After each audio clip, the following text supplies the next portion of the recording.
Alors, dans la vidéo précédente, je vous expliquais que ce que nous allions faire, c'était charger un drone sur ce genre de truc, un petit arbre sur ce genre de truc, et cetera. De prendre l'animation d'une feuille, de prendre s'il est horizontal ou vertical et de charger un niveau dessus. L'idée ici, c'est que la première chose à faire, c'est demander à l'utilisateur de mettre ces petits trucs-là sur les coins d'une feuille, comme ceci. Et donc du coup, maintenant, on a sa dimension qui est de 37 degrés, de 37 centimètres. Ok. Donc si jamais on a un jeu qui fait 37 centimètres de long, un niveau qui fait avec une ligne de 37 centimètres de long, pouvoir charger dessus. Donc je regarde dans les préfabs que j'ai, et dans les préfabs que j'ai un jeu avec une tasse, ici, et il est en 0,0, donc il a un petit axe ici, et justement il fait 36 degrés, 36 centimètres. Et donc finalement c'est lui que je veux charger là-bas. Alors, ça veut dire quoi là-bas? Parce que là-bas, ok, mais là-bas, par rapport à Unity, et Unity, son axe 0, il est là-bas. Donc, vous voyez ici, il y a 0. C'est là que mon Unity commence. Donc, ok, bah, allons-y. Je fais game.instantiate. Hop, hop, hop. Et j'ai ma jolie feuille. Donc maintenant, il faut que je bouge cette jolie feuille-là, là-bas. On peut constater que on a une sorte de ligne finalement au milieu des deux. Donc ici, vous voyez, on a une ligne qui est formée, hein. Et c'est ça qui nous a permis de savoir qu'on avait un niveau similaire. Bon, ici, ce qui me manque un peu, du coup, c'est une sorte de poids commun entre les deux. Donc en fait, ici, on a pu détecter que ce niveau, il est plat. Pourquoi il est plat? Parce que son Y, ici, il est en 20, et son Y, ici, il est en 20,1. Donc finalement, il est plat. Donc vu que c'est un niveau plat, bah en fait, on peut décider de lui ajouter un axe Y.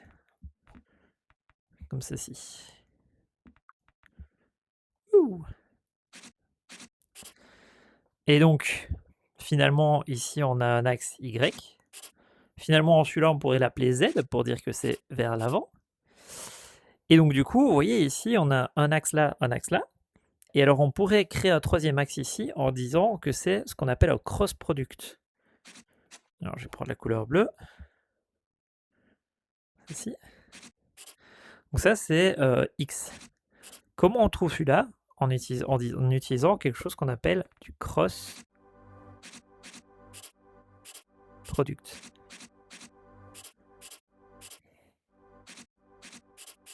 Tada!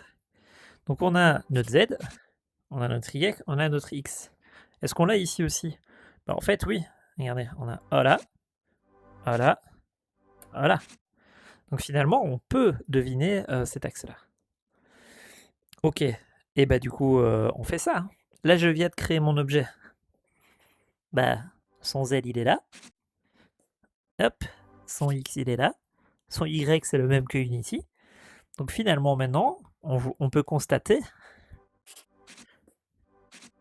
que ce que je dois faire, c'est le prendre, le déplacer ici par rapport à Unity, et puis de le faire tourner ici.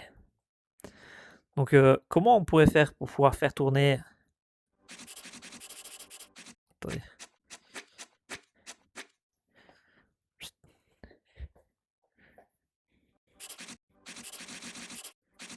Pour le faire tourner de là à là, ben en fait, il faudrait réussir à trouver cet angle-là. Et alors en fait, c'est pas toujours facile, mais si on le remet en 0,0, finalement, c'est assez facile. Donc si on prend ça moins ça, donc origine moins destination, et ben en fait, c'est comme si on prenait ce vecteur-là et qu'on l'amenait ici, tada, comme ceci. Voilà. Du coup, c'est quoi l'angle entre ça et ça? Ben, on a 0. Ici, on a un point, Et en Unity, il y a quelque chose qui s'appelle un angle, dans lequel vous donnez 2 points, P1 et P2, dans un une coordonnée locale à 0 et il va vous retourner l'angle ici. Donc en gros, il va retourner genre 20 degrés. Donc du coup, maintenant qu'on a ces 20 degrés, bah, c'est comme si s'il nous restait plus qu'à faire ceci. On prend la feuille, on prend le poids là-bas, on le déplace ici comme ça, voilà. Et puis là, on prend notre objet et on fait ça. Tada, de 20 degrés. Et une fois qu'on a fait ça, on a pris notre niveau, on l'a instancié là-bas, on l'a déplacé et on l'a tourné. Et donc tout ça, c'est ce qu'on va devoir faire dans cet exercice-ci, mais avec du code. C'est parti!